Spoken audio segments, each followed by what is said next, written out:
والا ہے۔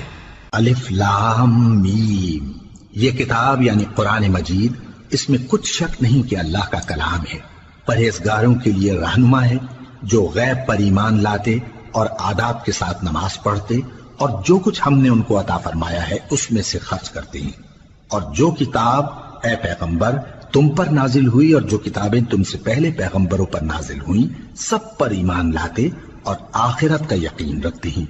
یہی لوگ اپنے پروردگار کی طرف سے آئی ہوئی ہدایت پر ہیں اور یہی لوگ کامیاب ہیں۔ جو لوگ کافر ہیں انہیں تم نصیحت کرو یا نہ کرو ان کے لیے برابر ہے، وہ ایمان نہیں لانے کے۔ اللہ نے ان کے دلوں اور کانوں پر مہر لگا رکھی ہے اور ان کی آنکھوں پر پردہ پڑا ہوا ہے اور ان کے لیے بڑا عذاب تیار ہے۔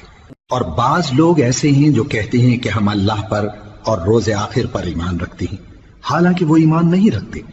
یہ اپنے خیال میں اللہ کو اور مومنوں